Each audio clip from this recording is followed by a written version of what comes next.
Afghanistan declared a national day of mourning Sunday after an ambulance packed with explosives blew up in a crowded street in the capital of Kabul, killing 103 people. The Taliban claimed responsibility for the Saturday attack, which injured 235 people, including 30 police officers, Kabul Police Chief Basir Mojahid said.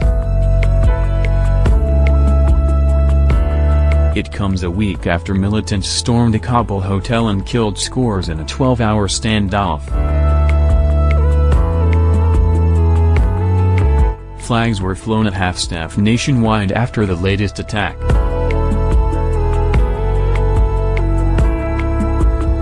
The government set aside Monday as a public holiday and Tuesday as a day of prayer for the victims, according to presidential spokesman Shah Hussain Murtazawi.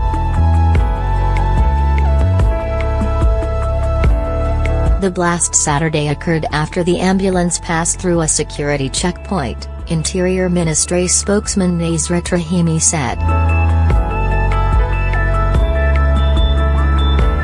Police identified the attacker at a second checkpoint, Rahimi said, but couldn't stop him before he detonated the explosives in a central area near the old Interior Ministry building, a hospital and diplomatic buildings. The attack, in the heart of what's considered the most secure part of the city, renewed doubts over Afghan authorities' ability to keep people safe.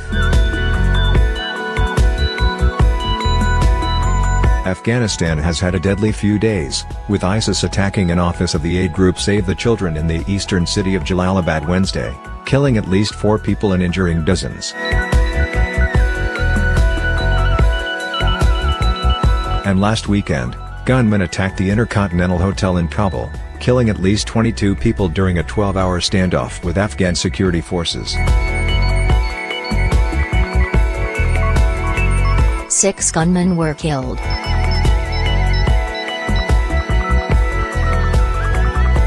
The Taliban also claimed responsibility for that assault. Saturday's bombing was not just another attack in the Afghan capital, CNN senior international correspondent Nick Payton-Walsh said. Every time the so-called Ring of Steel in the city is penetrated, it undermines the government's ability to appear in control of even its most important sanctuaries.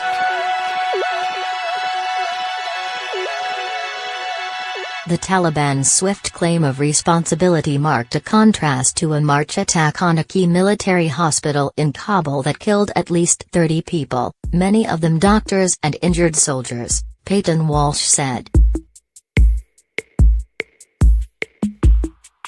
The Taliban denied it was behind the hospital attack, and ISIS eventually claimed it.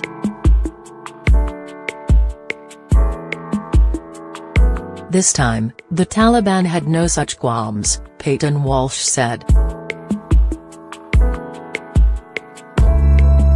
It's possibly a sign the Taliban doesn't want to lose out to its younger, nastier competitor insurgency in the extremism stakes. A year ago, medical facilities were off limits. Now, an ambulance can be used as a bomb. U.S. President Donald Trump condemned the attack. This murderous attack renews our resolve and that of our Afghan partners, Trump said in a statement.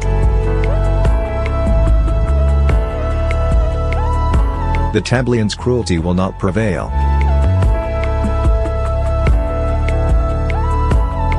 The United States is committed to a secure Afghanistan that is free from terrorists who would target Americans, our allies, and anyone who does not share their wicked ideology.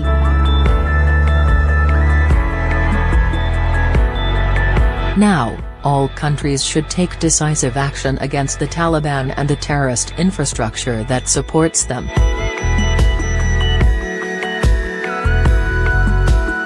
The head of the UN mission in Afghanistan said the attack was nothing short of an atrocity that targeted a civilian area. While the Taliban claim suggested the purpose of the attack was to target police, a massive vehicle bomb in a densely populated area could not reasonably be expected to leave civilians unharmed, Tadamiki Yamamoto said in a statement.